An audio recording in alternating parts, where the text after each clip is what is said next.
Now we will sing the Lord's Prayer and meditation hymn, followed by Rev Aubree-Lynn's meditation and message titled, What One Man Can Do. Our Father, which art in heaven, hallowed be thy name. Thy kingdom come, thy will be done on earth as it is in heaven. Give us this day our daily bread, and forgive us our debts as we forgive our debtors, and leave us not in temptation, but deliver us from evil. For thine is the kingdom, and the power, and the glory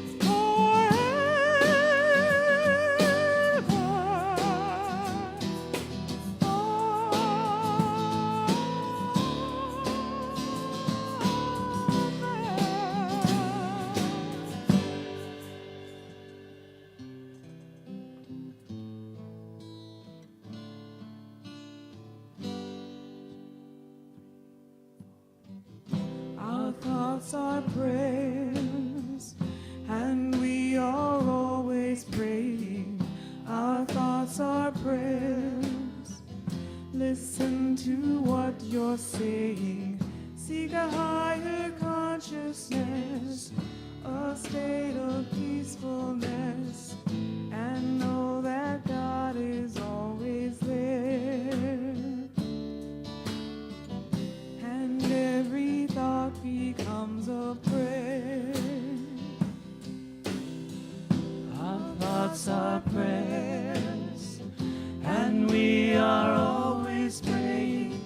Our thoughts are prayers. Listen to what you're saying.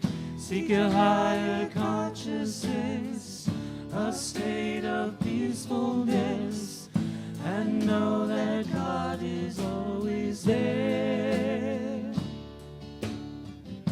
And every thought becomes a prayer.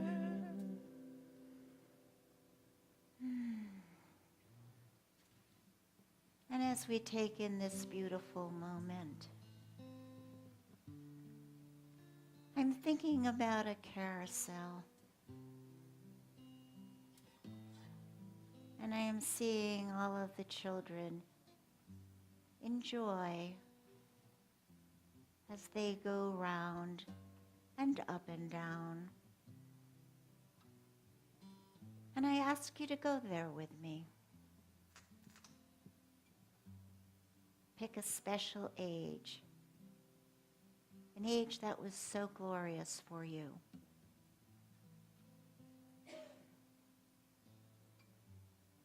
And pick your pony on this beautiful carousel of life.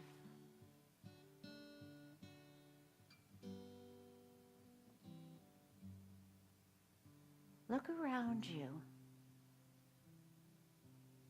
and see the wonder of the day.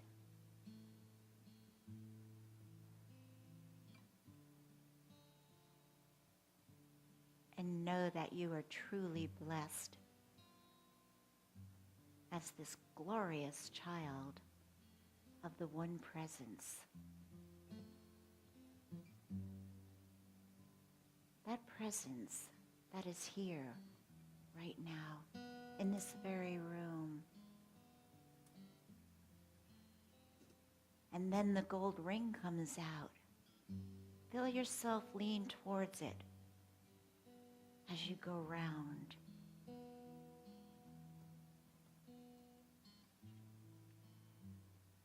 Some of you will get it on the first try.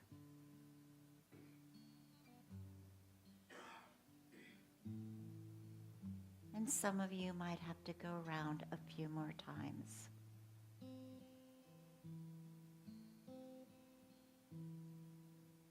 But what the carousel is teaching you is as you go round and as you reach for the gold ring, there is always one more chance, one more try. And as life has no beginning and no end, there is always a new day, a new dawn. And as the carousel comes to a slow close and you get off, think about the hand that you will take that will guide you on that day.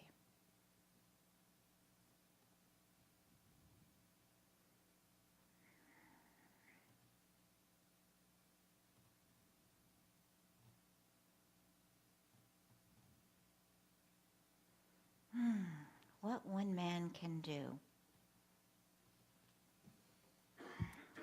What one man can do is change the world and make it right again. Here you see what one man can do.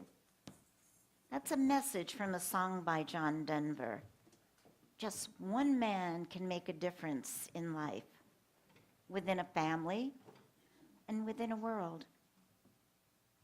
No deed or kindness is too small to matter. No deed of kindness goes unnoticed, as we spoke about last week. It's interesting, though, that why we would honor fathers, or in fact mothers too, only one day a year. For I believe the commandment, it clearly states, honor thy mother and father. I think that it meant all the time. So maybe a better way to look at this as it's a day to go public, to make public that what we hold in our hearts all year long. In that spirit, then, we celebrate this day of men and grandfathers, fathers, sons, brothers, uncles, and we reflect how each of these men have affected and changed our lives. It was interesting this morning as I began journaling, I wrote Happy Father's Day and what does that mean to me? And all of a sudden, all of the men of fathers, there were a couple, and different men, and the first boyfriend, the love of your life, and Michael, and the teachers along the way that were worked with me along my path, and then the different loves and my daughter's father. And I was thinking that this is a journey. It's a journey of evolution of who and what we are. And so I want to wish the male population that is here today a happy Father's Day. Now, some of you may be sitting here and going, but you don't know my father. And this is true, I don't know your father. But here's what I do know. If in fact we believe that we choose this life, that there's a soul's journey, then perhaps you chose your father for whatever reason you chose that man in your life. Perhaps. I don't know, but perhaps. But what I do know through my journaling this morning is that there is a world out there of people who touch your life. And their influence, maybe that's what needs to be honored today. What friend, what teacher, what father, what grandfather, who touched your life? And for those who touched your life and you feel perhaps not in the way that you wanted them to touch your life, they were there for a reason. So it is a time to know what moved you from that place to the next place and what influenced you here and moved you to the next place. That brought you right here and right now. So we're all on a soul's journey together. As we entered this place called Mother Earth. And all of what you've been seeing and evolving and understanding has been going on since the conception of time. And we know that in the early days of the New Testament, there was a lot of not nice brother things going on there. So we have to honor all of it as it comes into our life and allow ourselves an acceptance of what is and what isn't. And as a side note, now your mothers are not going to like this, but as a side note of humor, Emerson said in 1860 that men are what their mothers made them. So sorry, ladies.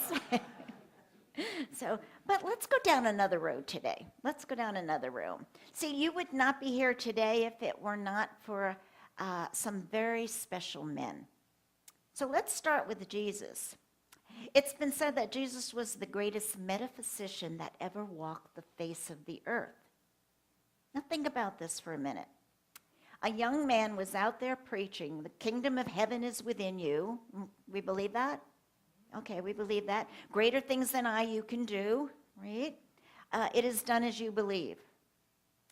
Now, Jesus did not come here to save us from original sin in my world, and he did not die for our sins. He came to show us that by the renewing of our minds, we could change our lives. Do we agree with that? Yeah, we agree with that. And 2018 years later, a man who only lived 33 years is still making a difference in the lives of many. But here's the important thing to remember about Jesus. Jesus was not the great exception. Jesus was the great example. And in our own New Thought teaching, we say, change your thinking, change your life. Does that sound anything like what Jesus was saying 2018 years ago? Yeah. So it's not the same exact principle as the great master was teaching, but we have many New Thought teachers, men and women. But today I'd like to speak about two that influenced our teaching the most. Not to discount the great philosophers that were the fathers of New Thought, but there are two men that I want to speak about today. Charles Fillmore of Unity and Dr. Ernest Holmes, formerly of Religious Science, now Centers for Spiritual Living. These men have made a big difference in my life, and I am sure in the lives of many of you here, or you wouldn't be here today. So let's look at Dr. Holmes first. Dr. Holmes was a beloved teacher and philosopher, a man with such simple message, yet it changed and continues to change lives so many today. Holmes said there's a power in the universe and you can use it. Believe it? Hello out there. Do you believe it? Okay, come on, wake up. Okay. This is not a one-man show here. This is all of us. Okay. So there's a power in the universe and you can use it, right? Yes. Okay, thank you. And change your thinking, change your life. So said Dr. Holmes. Holmes believed in his heart and soul you could literally think your way to happiness and contentment using the power within, which of course was the one spirit, universal intelligence, the force, or God, whatever you choose to call that which is. And I've recently reread a book called Love and Law, the unpublished teachings of Holmes. And the message in his teachings has a depth of Holmes that many of you may not even have experienced or know about. His love for life. He's so funny. I sensed a side of him that I certainly does not show in the textbook. I don't know how many of you read the Science of Mind textbook, but it can be dry sometimes. It's said of Holmes that he emphasized the law rather than love, but I found this not to be true. Clearly, he believed a statement that love points the way and law makes it happen. So love, the embodiment of what we put out there, sends out to the universe that which we want. And then the law being the law of the universe, makes it happen. That which we put out comes back to us. That which we sow, we reap, right? So he totally believed with his heart level. Listen to what he says. You will find your word has the amount of power. Your word has the amount of power, the amount of intelligence that you put into it. Not anybody else. You put the power and the intelligence into your word and create power according to the amount of your absolute conviction. Absolute conviction and the impulse of love which is behind it. So, a lot of people say, well, this stuff, this New Thought stuff doesn't work. And it's because people haven't done the work beyond just Sunday. Classes and workshops and all of that are what cement all of this together. They're the glue that brings it together. But when you're thinking about things and, okay, so this is going to happen, and my right job is going to show up, and my right partner is going to show up, and I just know it. And then you leave church on Sunday and you go, oh my God, am I ever going to get a job? See, you immediately neutralize out what you're saying. But when you believe with your whole heart and soul from your head, that 18-inch journey down into your heart, when you know what you know, that's when it comes to fruition. I knew what I knew the minute I got a call from this office that I was coming here. I knew this was my right and perfect place. I knew that without a doubt. I knew I would find the right and perfect home, and it would have everything in it that I exactly wanted and I could afford, and I did that. And it wasn't magic. It was something within that is so embodied. And this is what you want to do with your life. You want to find what's the passion right now, not what you didn't do yesterday. You will still get that brass ring or that gold ring, but embody it. Take it in within you and know what you know. And if you can't get there yet, talk to one of the prayer chaplains. Talk to me. Take classes when they're offered. There's steps, there's journeys. It just doesn't happen. I left my church 6 years. It took me 6 years to get back here. You know what my friends say? She never gave up. I never gave up. So everything in mind and all operation is thought. And I know that's hard. And you think, yeah, I know that, Reverend Aubree, I know that. But do you know it? Do you know it in your heart and soul? Anything you ever saw or will see is the result of mind in action. Little mind, our mind. Capital mind, the universal mind. You know you need to learn this. And Holmes says, really learn this and then just have fun with the rest of your life. Isn't that fun? Just learn it, do it, and have fun with the rest of your lives. Funny. The title of the first lecture in this book of his is Mind Your Own Business. And what he says about this is, if we could add the commandment, the 11th one, there's another one, but if we could learn the 11th commandment, that shall be mind your own business. And I like this about Holmes because he talks from the gut. He's a very funny man. He says, I noticed this, that it's not the ones who gush and gush that big results come to. It's those who simply, deeply and simply and persistently know what they believe. They know they will get a perfect result. This is the sum and the substance of the whole thing. What you believe. Thoughts in action, mind in action. And throughout this whole book, Holmes emphasizes the need to think. We do not think correctly because we do not protect ourselves. I found this interesting. I've read this book about 7 times. I never heard that line before. We don't protect ourselves. And what he's saying is we don't protect ourselves with our thoughts. It is up to us to guard the temple gates, our mind. We don't protect ourselves. I never thought of that before. He says, because we don't think clearly, to even think before we speak is hard. Is that hard? Yeah, put foot in mouth, insert, right.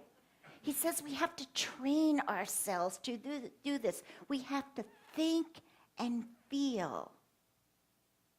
So this week, as you listen to the idle chatter in your head, and does anybody besides me have idle chatter in their head? Yeah.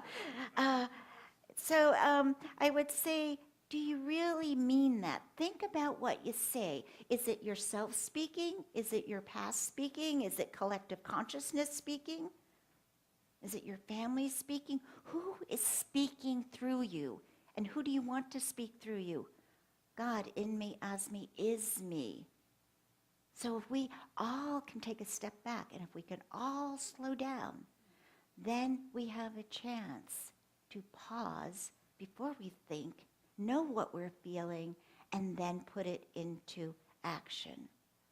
He says about protecting ourselves, he says the whole human race is hypnotized because it thinks what somebody else told them to think. Whoa.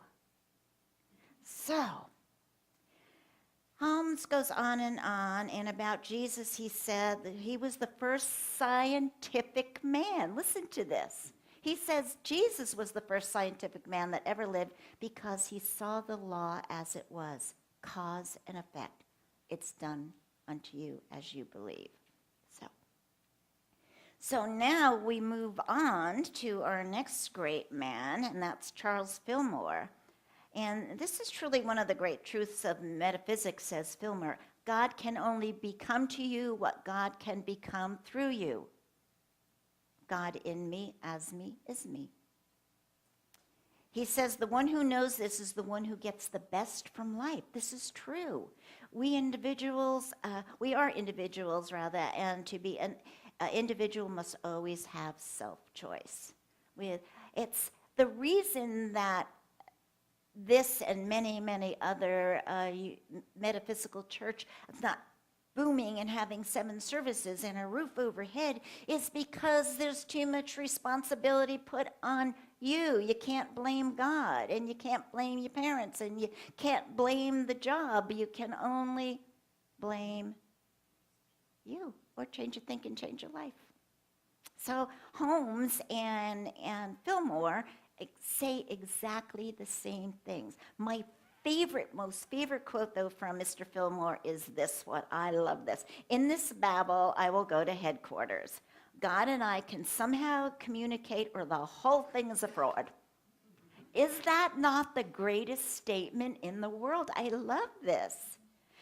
Because Fillmore, like Emerson, said, why can we not have a first-hand experience with God? He was saying that I don't have to go through an intermediate to get to God, because we are all the sons and daughters of God.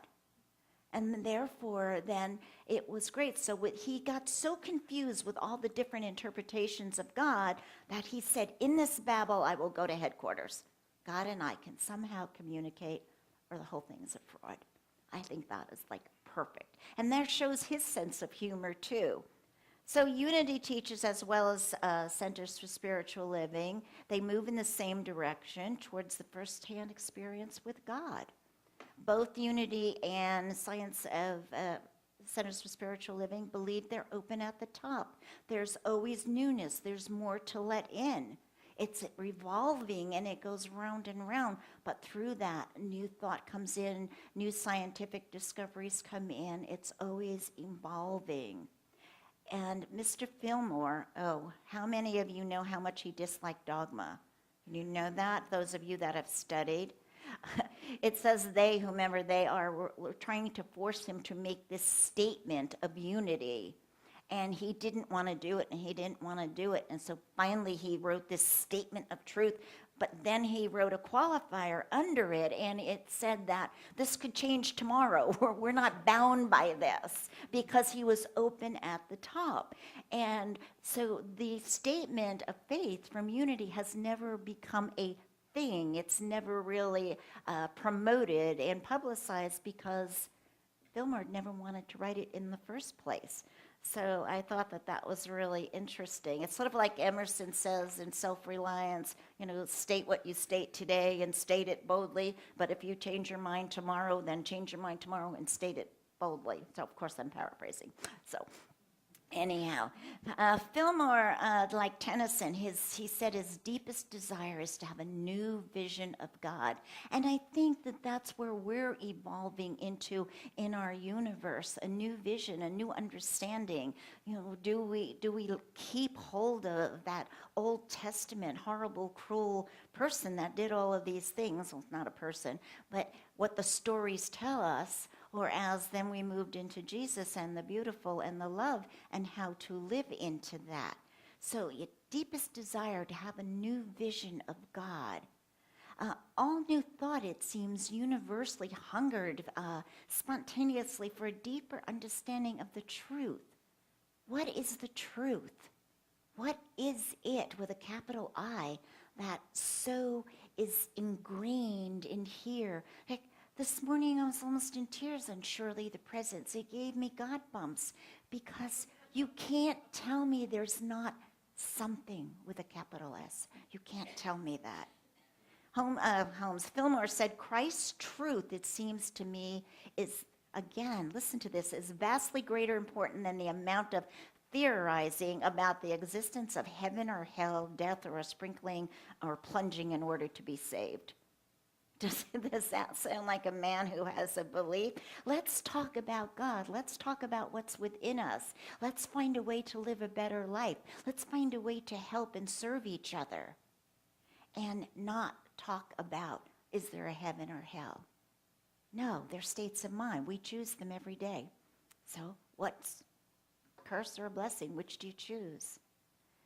So as Holmes and Fillmore, the two of them thought they were connected to a universal power. Now the question has been, Centers for Spiritual Living is not biblical and unity is. That is not true. If you read any of both of them, they're both entrenched in the teaching, metaphysical teaching of Jesus. What was he saying? What were the parables teaching us? The mind, said Fillmore, is the seat of perception of how we see things. I can look at something and Jackie can look at something and give a completely different picture of what it is. Completely different picture, because from her perception, where she is right now in her consciousness, where I am right now in my consciousness, are two different places. And none of us are, we may be in the same book, but we're never on the same page. We just think we are. So the mind, he says, is the seat of perception of all things we see, hear, and feel. It is through the mind we see beauties of the earth, the sky, music, art, in fact, everything. The only one informative power given to man is thought. Wow, back to the responsibility again of us. How do we do that? By his thinking, he not only makes character, but body of affairs, for as he thinketh in himself, so he is. Well, okay, so you can see that Charles Fillmore and Dr. Holmes are similar in so many ways. They have so much in common. They both grew up with meager means, large families with not a lot of money. They never wanted a church, either one of them. They never wanted a church. They both had unbelievable, inspiring women by their side. Their wives worked right next to them in the healing world all through their lives. They both started just talking and reading, and then in somebody's living room, and then from somebody's living room they went to a hall, and from the hall they were in a theater, and then other people wanted to teach what they were thinking, and then through it all with everything it became a church or a center. A religion, but not a religion. So it's interesting to know that through two men who absolutely didn't want this, how it has evolved, how one man can make a difference. So here you have 3 examples of how one man can change the world and make it great again. And so ends this lesson. And so begins the most powerful, wonderful, as we listen to Rodney sing, how one man can make a difference.